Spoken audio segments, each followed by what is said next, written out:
Hello. इस video series में कुछ ऐसे कॉन्सेप्ट्स डिस्कस करेंगे जो आई विश 20 साल पहले कोई मुझे बताता तो आज बिजनेस कुछ और होता और लाइफ भी कुछ अलग ही होती।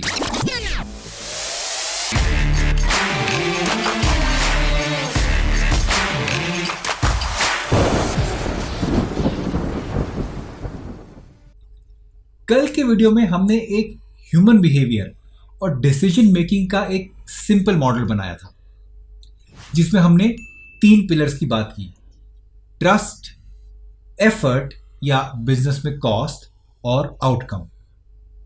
अगर आपने वो वीडियो नहीं देखा है तो ये वीडियो आपको समझ नहीं आएगा। वो वीडियो आप यहां क्लिक करके देख सकते हैं। तो ट्रस्ट के पिलर में हमने सारे प्रॉमिसेस की बात की, क्वालिटी, सर्विस, एथिक्स एक्सेट्रा। फिर एफर्ट या कॉस्ट में हमने पूरे प्रोसेस में लगने वाले एफर्ट या अपने बजट की बात की। और थर्ड, आउटकम वाले पिलर में हमने फाइनल आउटकम से अफेक्ट होने वाली चीज़ों की बात की।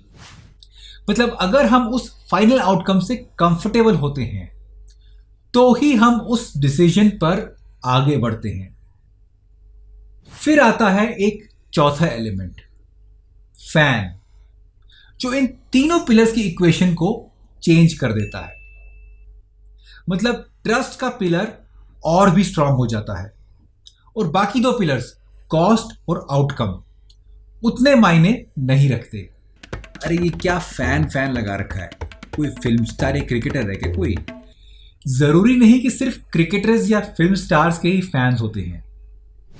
बच्चे स्कूल टीचर्स के फैन होते हैं।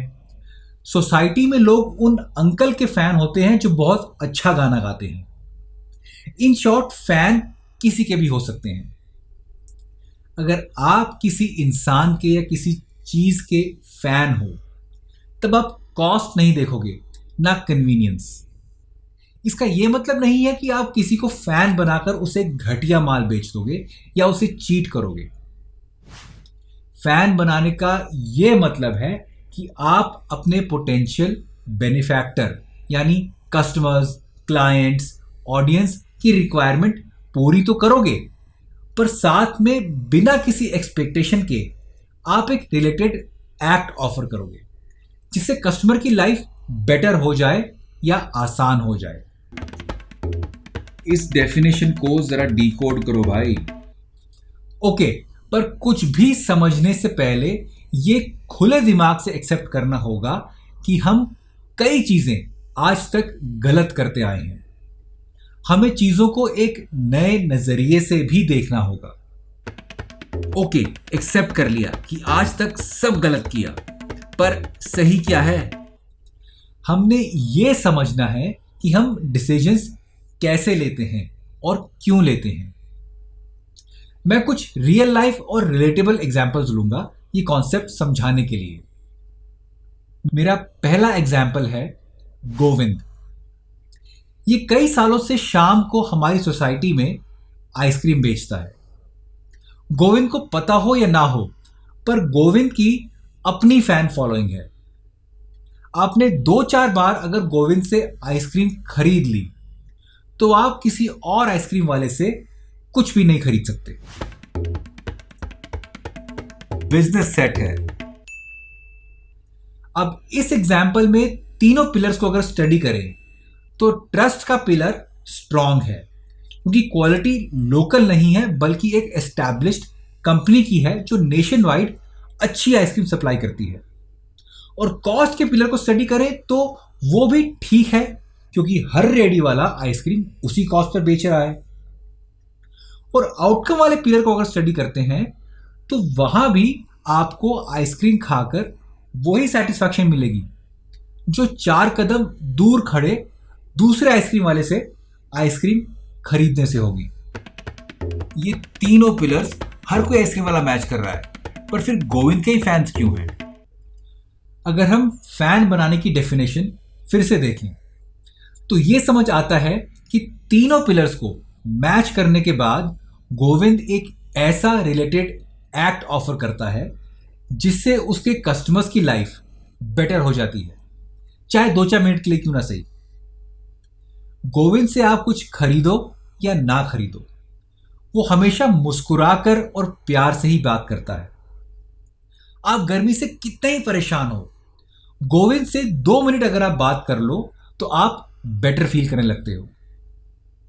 Compare this to the other ice cream वालास, जो आधे टाइम तो आपसे बात ही नहीं करते और बाकी टाइम वो बेचारे खुद गर्मी से परेशान होते हैं और ग्रम्पी रहते हैं।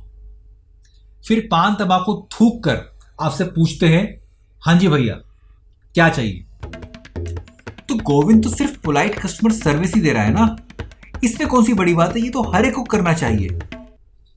नहीं, गोविंद सिर्फ पोलाइटनेस ऑफर नहीं कर रहा, वो हर बार कस्टमर्स को एक सबकॉन्शियस लेवल पर एक इमोशनल सुकून दे रहा है जो गर्मी से परेशान कस्टमर्स को चाहिए। और गोविंद आपको हमेशा मुस्कुराता हुआ ही नजर आएगा, चाहे आप उसे आइसक्रीम लो या ना लो। और यही एटीट्यूड उसका हर काम में होता है। वो सुबह हमारी सोसाइटी में कबाड़ी वाले का काम भी करता है, तो उसके आइसक्रीम के बिजनेस से बने फैंस उसे कबाड़ी वाले बिजनेस में भी प्रेफरेंस देते हैं। ये इतना कन्विंसिंग नहीं लग रहा, कोई और एग्जाम्पल है? मेरा दूसरा एग्जाम्पल है सौरभ, जेन नेक्स्ट ट्रेडर्स से। मैं कुछ साल सोनीपत में रहा, तब एसी और वॉशिंग मशीन लेने के लिए घूमते घूमते मेरी वाइफ और मैं सौरभ की शॉप पर पहुंचे। क्वालिटी, प्राइस और सर्विस ये सब सौरभ ने मैच कर दिए सोनीपत के किसी भी डीलर से। इसका मतलब हमारे लिए शहर में 2-3 डीलर्स की प्राइस, क्वालिटी और सर्विस सब इक्वल हो गई।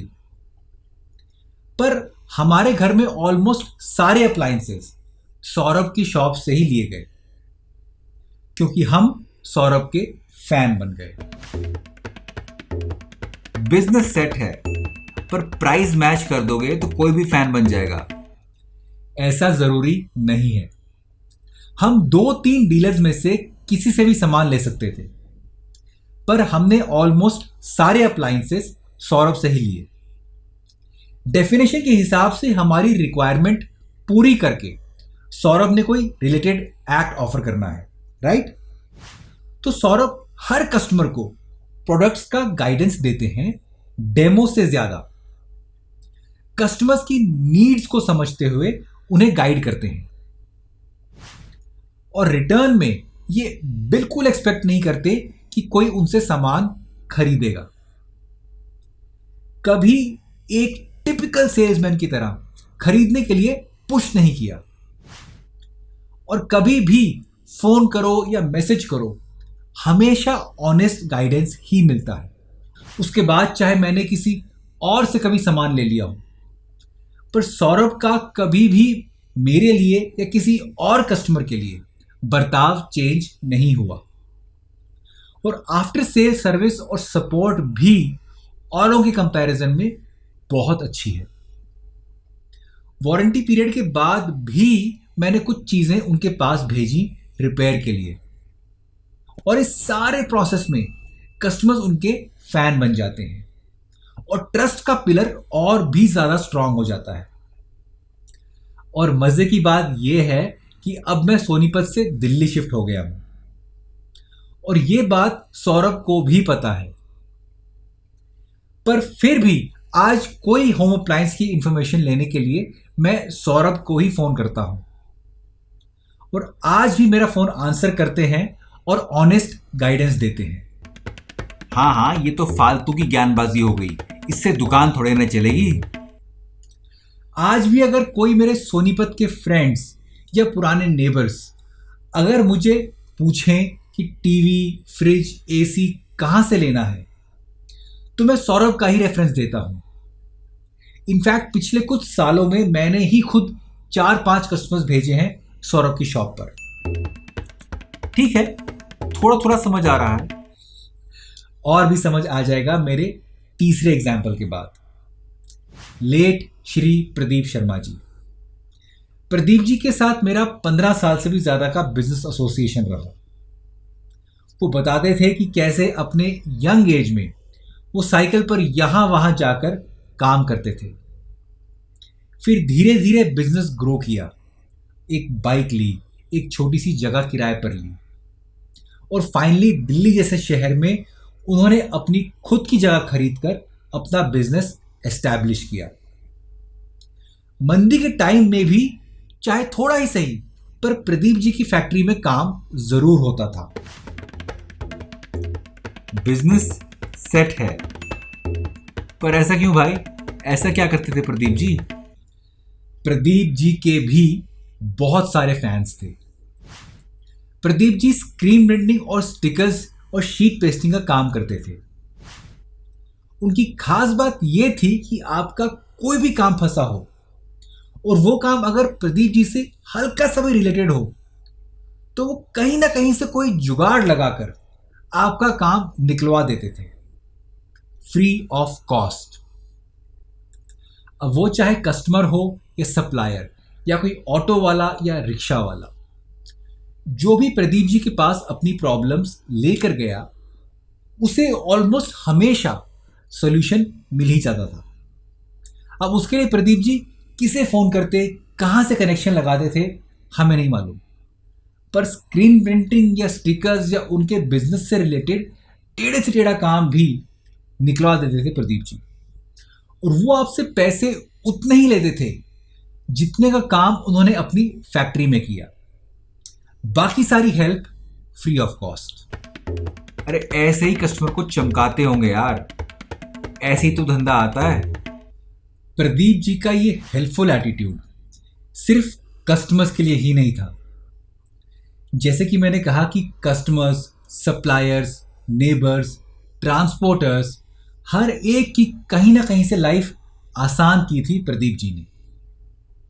और जाने अनजाने में उनके फैंस उनके पास इतने रेफरेंसेस भेजते थे और इतना काम भेजते थे कि मैंने कभी भी उनकी फैक्ट्री में कोई भी वर्कर खाली नहीं देखा।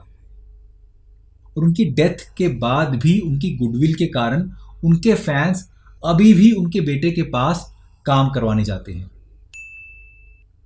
आई होप इन एग्जाम्पल से आपको फैन वाले कॉन्सेप्ट पर थोड़ी क्लैरिटी मिली होगी। क्लैरिटी का तो पता नहीं, पर यह समझ आ गया कि आप इन तीनों की तारीफ ही तारीफ किए जा रहे हो। एग्जैक्टली, एक फैन तारीफ ही तो करेगा। और ऐसे फैंस बिजनेस में और सोशल सर्कल में बनाए जा सकते हैं। मेरे पास कोई मैजिक पिल या कोई सीक्रेट फॉर्मूला नहीं है जिससे आप रातों रात लाखों फैंस बनाकर कोई बिजनेस टाइकून बन जाओगे।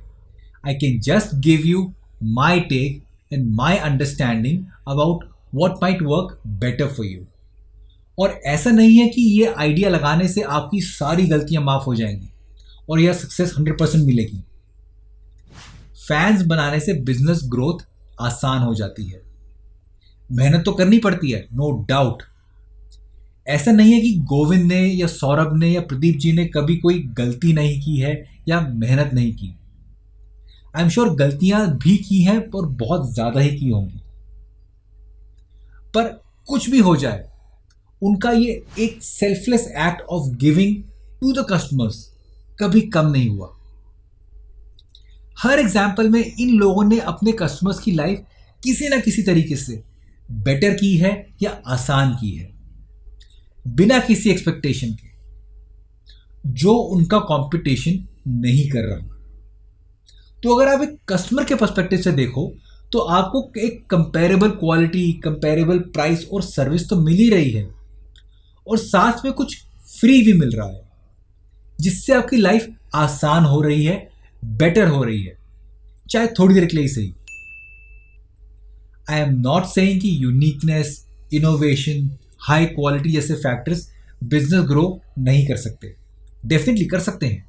बिजनेस ग्रो कराने के काफ़ी सारे तरीके हैं। पर जब कोई आपकी क्वालिटी, आपका प्राइस या आपके इनोवेशन को मैच कर दे, फिर क्या? ऐसे टाइम में बिजनेस में कस्टमर्स को फैन बनाकर ग्रो करने में जो सेटिस्फैक्शन है वो किसी और में नहीं। और आगे आने वाले वीडियोस में हम इस फैन बनाने वाले कॉन्सेप्ट पर और ज़्यादा डिटेल में बात करेंगे। तो मतलब सक्सेसफुल होने के लिए हमने बस फैन बनाने हैं, ये कहना चाह रहे हो? सक्सेसफुल, इस पर अगले वीडियो में डिटेल में बात करते हैं। अगेन मैं क्लियर करना चाहता हूं कि जो मैं बता रहा हूं वो कोई मैजिक फॉर्मूला नहीं है, वो बस एक बिजनेस को देखने का एक नया नजरिया है। अगर आज मुझे कोई नया बिजनेस शुरू करना हो तो शायद मैं business model, cost, products, operations, इन सब से ज़्यादा फोकस करूंगा कस्टमर्स की प्रॉब्लम सॉल्व करने में और कस्टमर्स को फैन बनाने में। अगर आज की वीडियो में आपको कोई भी कॉन्सेप्ट समझ नहीं आया हो या आपको लगता है कि इन आइडियाज में फ्लॉ है तो प्लीज मुझे कमेंट्स में जरूर बताएं। और अगर आपको डिबेट करने में या बहस करने में मजा आता है तो आप मुझे फोन भी कर सकते हैं। अगर आप किसी को जानते हैं जिसके लिए ये वीडियो फायदेमंद होगा तो प्लीज ये वीडियो उनसे जरूर शेयर करें और लाइक और कमेंट भी करें, क्योंकि ऐसा करने से YouTube के एल्गोरिथम को पता लगता है कि ये वीडियो अच्छा है और नए लोगों तक फिर ये वीडियो अपने आप पहुंचता है। मिलते हैं अगले वीडियो में। Take care.